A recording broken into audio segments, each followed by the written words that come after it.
Inside Story Uganda, real source of political updates.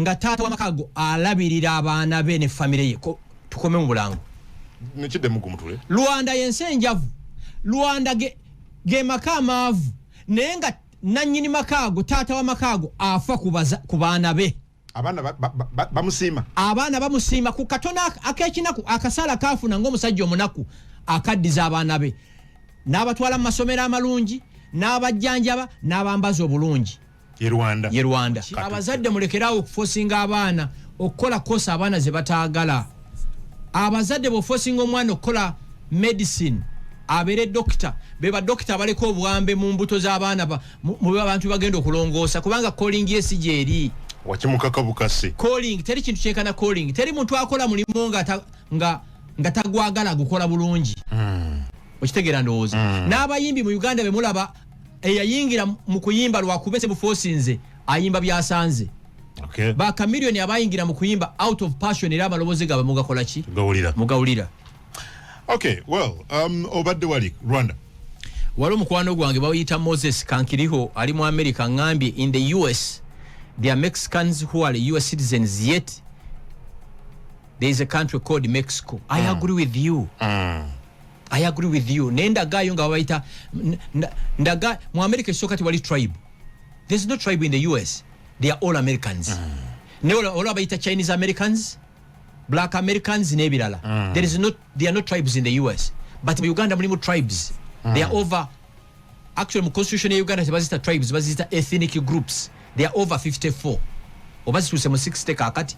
Fetugamba sirabanga yo munna Uganda gwe bayita muna Kenya oba muna Tanzania oba muna Congo kati go convincing out abantu oli munyarwanda ngate wali ensi gye bayita Rwanda. I agree. Engeri zo kaji twachulesewo kujjawo confusion eno kwe kutandika ekintu ky'abavandimo ate tewagamba nti twakivaako no kati mind yaffe 24 hours eriko our rights Banyarwanda should be treated like Baganda, like Banyankole, like Basoga, like Batolo, because we are all Ugandans. Ate fenda tuli mu Uganda okusinzira ku constitution ya 1995. Okay. Okitegeera ndoza. Emisolo tugiwa. Gwagamba nsi tuli banna Uganda. Kyajja kitya nti mu buli kulonda tulonda. Kino ekibuuzo nkibuuziza nnyo buli munene kimulemye okuddamu. Mukulonda we are Ugandans okulonda bwe kuggwa ne batuyita nani Ugandans ate namwe abavandimu abanyanda bampuliriza never togezangako ku naturalizing abo ogula obutuuze mu Uganda tokikolanga omuntu ogula abantu abagula obutuuze mu bamanyi nani Ugandans munansi wa Rwanda bw'abayagala okufuuka mu Uganda asobola ku naturalizinga Omukongo bw'abayagala okufuuka mu Uganda he can naturalize omuna Kenya bw'abayagala okufuuka mu Uganda he can naturalize nego bw'oba omanyi nti oli mu Uganda never ekifembayo bw'oba ojjuza fomu za naturalization bayina be olina paragraph gy'olina okujjuza nti mentioninga ensi yo bw'omala ogimentioninga nti oli muna Kenya oba you Rwandan nga bakusaba ebbaluwa eva ku embase ekakasa nti oli wa munansi waki weri ensi kati gwe bagamba naturalizing nga bakuzaala Kalungu Kakuuto na Kasongola ebbaluwa onogijjawa. So don't even dream about it. No naturalization. We are Ugandans 100%. Kati ntwala gyoyagala. I'll show yange ne bwego. Wali mu campaign ze Rwanda balonda leero era batandise dda kiki walaba na kiki osoobera. Kakati ekisooka ndi mukwano gwa Rwanda ng'ensi. Nyina mikwano gyange bangi abali e Rwanda. Bampita ngende neetabe ku liberation ya RPF. Nengenda mu Amahoro Stadium. Emikolo gye gyali. Kisambu kisufu. Owekirimi agamba kisufu. Kirungi nnyo. Nalaba ebintu biringanga bina ebyanshokinga ku olwo lunaku. President w'e Rwanda atuukira ku budde. Yalina okutuuka ku ssaawa 5, yatuuka ku ssaawa 5 n'eddakiika 3. N'eddakiika 3. Mumpulirize. Yajja n'emmotoka 3. 3 cars. Emmoloka esooka eggulawo ekkubo Mercedes Benz mwe yali ne Land Cruiser ngate Land Cruiser both eyo maso ne mabega nkadde simpya sizinongeza abanene ba wano bwe yatuuka erambula enyiririza amagye tiyazirambulira ku jipu yazirambuza na bigere owulira ekira kyenera kina picking mu interest alabika ina kyalaba ekitagenda bulungi ne mulaba ng'ayogera ne CDS ye CDF weri ne IGP kubanga nze nsobola okusoma dimina y'omuntu alabika ina kyalaba fe kitakola ki kyetalaba n'atuula before nga tanaba kutuuka waliwo abana bakube ngoma traditional whatever drums it was amazing ekirala ne bakufuuli ne bayimba oluyimba lw'eggwanga lwe Rwanda ne baluyimba ekyokubiri ekira ekyansanyusa kwaliko bemusiba ali basatu official spokesperson wa Ministry of Defense bamuyita General Vanga n'omwami omulala n'omuwala be bali boogera n'omukyalo omulala ekyanshokinga mu byonna omuwala eyayita president ayogera ali 27 years ayogera eri ensi 27 bulire lwaki akushokinga ekyanshokinga emikolo gy'ekkololo RDC we Kampala ayogera state minister n'ayogera minister president n'ayogera prime minister n'ayogera vice president n'ayita president tisabira be Rwanda MC ndayiranga atya Katonda yayita president sebino mbugundi otuyitire gundi tekiriyo gundi ayita gundi tekyaliyo President Kagame yayogera dakika 26 26 minutes the entire event yamala ndoza 2 hours ngewedde nze nali ndoza wakyali yebirana nti ebikolo giwedde tugende tebagawula muntu mmere tewaliyo mukyera ne buli muntu wali atudde nga waliwo akacupa k'amazzi ne tugenda kyendalaba kwolwo salabayo pate kala nga bino tulaba nti mukolo gwenalemu ndayiranga ntya Katonda be manimba Katonda mpecho salabayo muntu ayambadde flaga ya RPF Mwamahoro Stadium mukolo gwa gwanga nze najja manyi tugenda kuva esaawa 10 loga mukolo gwedde ekirala basi banange muhozi nkwegayidde kayini lugaba CDF muganda wange my brother nja kikwegambira muhozi sigenda kiteka ku gundi ku naffe katukifune nja kimugamba muhozi yennyini nja kimugamba tubbire ku kikye walabire kansirikire kakati omukolo ne guggwa ne tufuluma bajenero bonna tebajja zino moloka za mwezi kuba bugombe babalekera mu mabasi naye nga amabasi gali ge balagira nga gano gola be Europe agatambuza baliyoni Messi ba Cristiano Ronaldo mukolo ne guggwa gebajjiramu si buli omuntu yane motoka no parking awali kakati mikwano janga bali bampise ne bangamba gashumba yagala nnyo necha nti yes tugende nakulanga ovuga akagala samu yango sota Kagame Rwanda niya Kigali aina ekifo kye bagazeti nze abaji bagenda okuwumulya nga balaba Centenary Park gye mwatunda ekifo kinene bakikolamu abantu bavugira obugaali bobo okoye ovuga bugaali ekiri muli ekira kye bakoze nawandikira Ssaabasajja Kabaka Muwenda Mutebi ne musabe ekintu kino myaka ng'etaano emabega tebakikola President Kagame ekifo matches kifo bavugiramu obugaali n'ekibira massive bali mu kusimba mu buli kika kya muti ekyali kibadde Rwanda si muti gwokka na buli kika medicinal plants Rwanda bakizudde nti ensi bwegenda bweti emiti egyaliwe emyaka 10 oyinza ogunonya notakola kino tagulaba so bakigazeti nze for medicinal plants nenge kisereke picnic place navuga akagali nengamba yi mukama wano nsolo kusulawo nensanga yuba na Uganda muna Uganda omuyampa ne $10 namba ngamba gashuma nsaba kunsonyiwa nti kiki bulijjo yogera ku nseno nga tulooza olimba otegeera ye Kigali je kugambe nze ntambudde tewali nsi tewali kibuga mu Africa wano kili clean like Kigali tekiriyo ekirala tewali kibuga kina miti nga Kigali tewali kibuga kyaka kiro nga Kigali okwaka etaala ekifembayo mu aba traffic mu mpulirize kano ate nako nakagala Uganda ovuga moloka nove mu nyonyo ewa traffic nakuyimiza kabaragala noyimirira notuka ensambya nakuyimiza noyimirira notuka mengoma nakuyimiza noyimirira notuka nasoma nakuyimiza noyimirira ebara kiriyo akola batya kiribwe kiti government ya introducinga cameras ziri all over. Bobo inavuga 60 novuga 75 kamera ekulaba ekuba ekifaananyi within 3 minutes bakuwereza ekifaananyi kyo ne speed limit ye wabuuse mu simu yo ne bakwenda kusasula ticket yeyo bw'obeera ne crash novuga bw'okuba tickets tewaliwo traffic nti ajja bakuyimiriza nga tibategedde.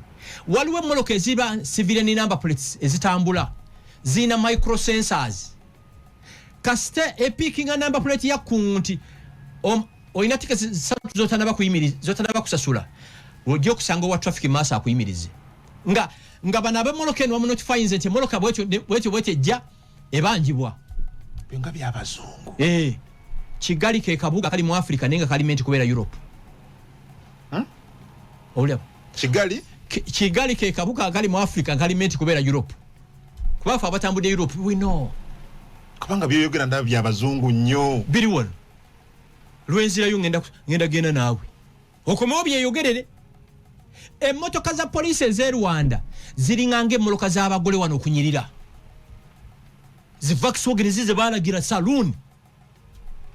Ontegera ndowooza ekyo ekibuga city oba okubakalanga okutwale kulale za Kagame ze nagendako bino byenjogera biri Rwanda wano ate baava wano era nze omuntu bwagamba mbu President Museveni kayina vision that's a lie. There are many visionary Ugandans mu ggwanga muno abasobola okulwaninga eggwanga lino mwekamba reminding ekya President Paul Kagame yali ne President Yoweri Museveni era bewamba Kampala n'amulonda okubeera deputy director wa CMI oba DMI kulanka ya major.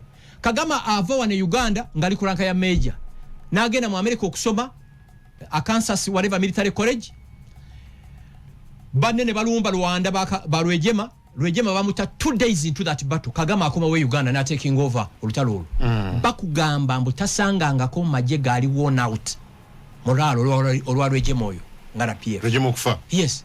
Kagame yawamba Rwanda ngali 33 years I think 33 or 36 you get it. Kati gongamba singa Kagame yasigala Uganda twalitegedde potential ye. There are many people who can run this country. There are many people. Never bafiridde muno. You get it? Bali shielded. Kino nkimaliza nga nkibagamba nga tonna bakulambula Dubai, Cape Town, Paris, first visit Rwanda. Ekirala nga sinaba ku point eno. Etale Rwanda zaka border ku border ku makubo. Ovuga okuva Kigali paka ku border ya Burundi ngetala zaka. Novuga okuva Kigali paka Goma nga zaka. Novuga okuva Kigali paka Gajitumba nga zaka. Bino wano. Atana tambula yatendo kukola ki? Nyino kufumba. Kakati tudde nkubuli ebyengera bya Allah. Omanyebe byagala nnyo. Soko byogereke. Walabati. Allahu akbar. Bali abantu be balagira. Ekigali. Allah. Bali abayina zine nsingo nga ngali. Noga nti ona ina amagumbo batagayina. Bali Kigali wano. Munyumiza. Allah. Walabati. Gwe. By the way, emirundi egimu lwembadde Rwanda abantu bambuuza lwaki ndi munyiivu Rwanda onyiiga. Ekinuma ensenjavu GDP yayo bw'gikomperenga ne Uganda lwaki esobodde okukola ebintu bino. Bana Uganda baagala emizannyo njala mugendeko mu Amahoro Stadium mukomperenge ne Nambole ya mweno. Simple. Omanyi kwe kivu. N'Amahoro esinga Nambole. Emirundi 10. Emirundi 10.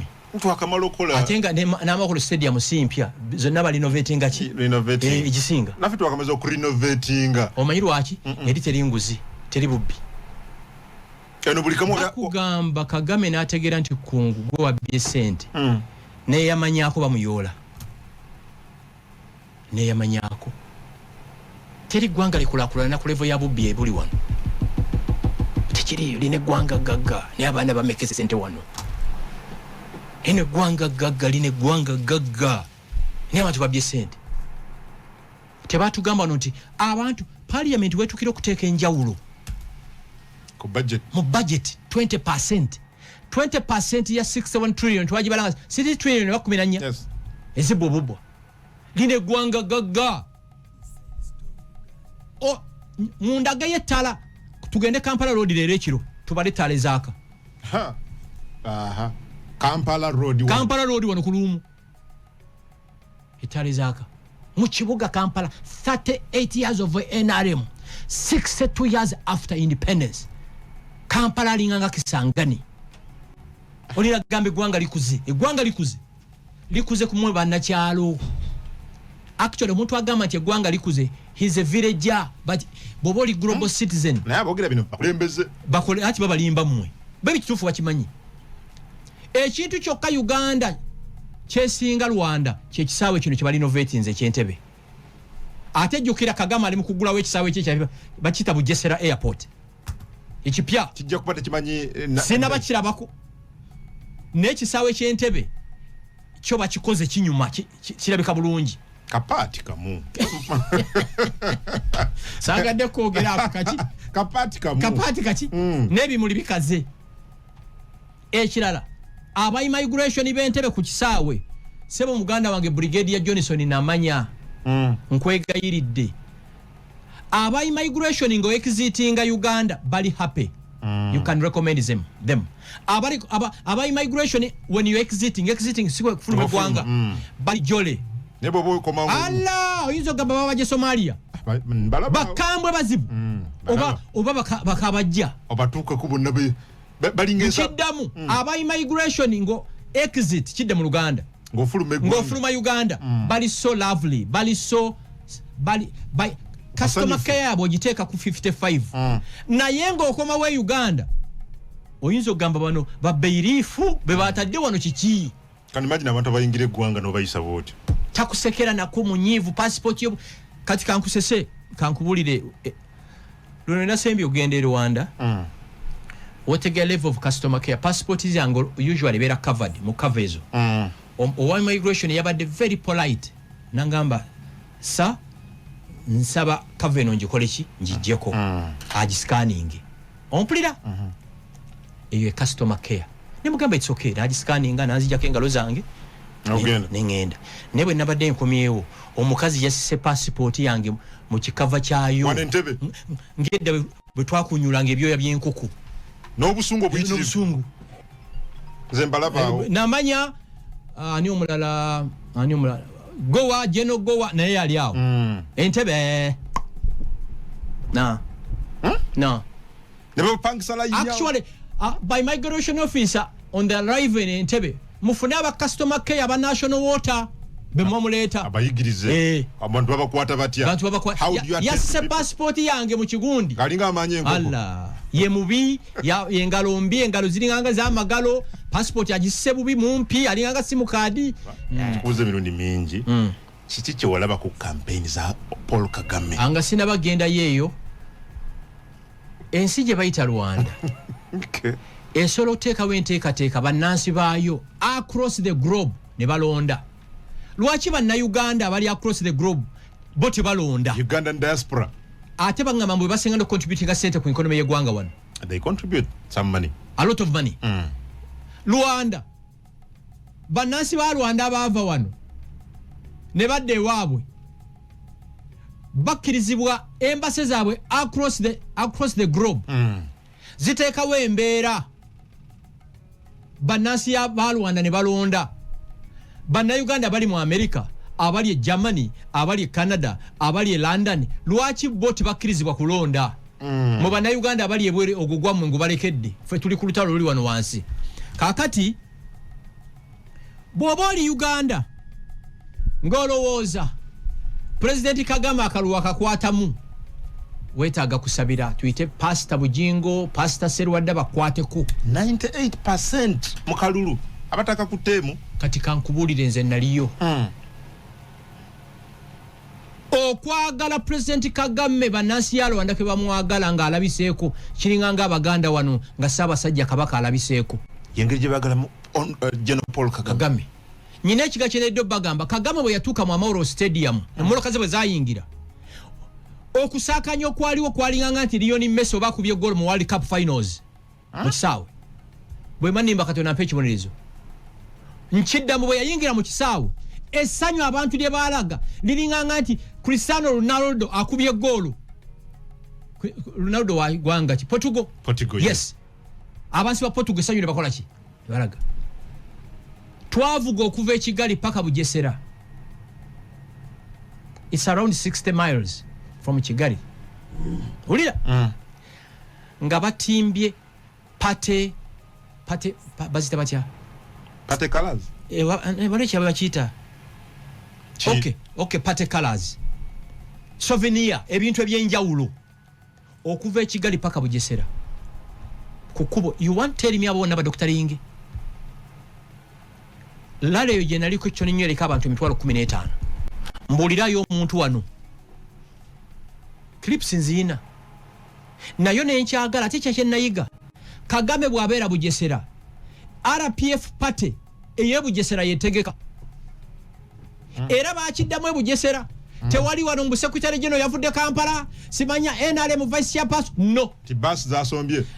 Leadership ye Bugesera abantu babiri be bayogera. Ne bamuyita. Yayogera edakikano za 18.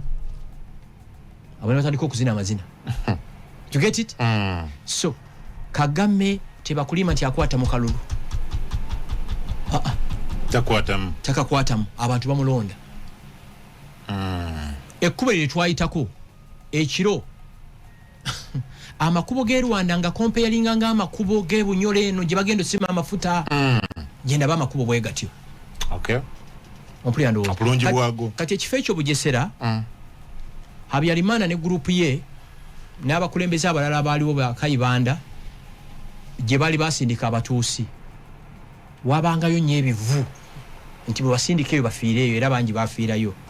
Kati Kagame gye yateeka amakaga na country home ngabo la President Museveni waina Elwakitula. Ina statement yakola n'agamba nti mu Rwanda temuli mu kifo kyonna kiri gazetted for people to die. Era kakasati tekiriwo nanga amakaga nge nagasimbawa eno. So kwagala kuli genuine ekirala nga sinaba kwerabira.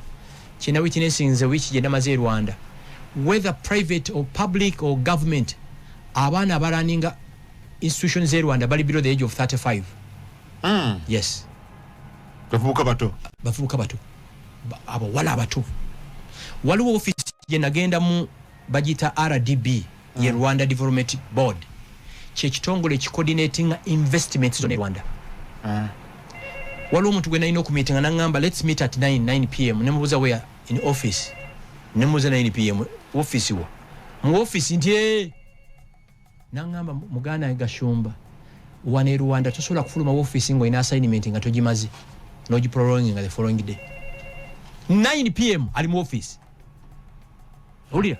Ekyache bangamba nti akulira RDB Rwanda atula mu cabinet. Tosobola kubanga go coordinating investments zonna nenga toyina kutu mu cabinet. Simanyo we Uganda bakolaki atulayo. Uganda Investment Authority, yes. Atulayo? No. No. I think line minister yakolaki. Yatulayo. Ne line minister. Evelyn Anite, she's a political appointee. Ne akuli investment authority mu Uganda ya technically yabera in the know. Akalala. Twali tuleba mukizanga batule.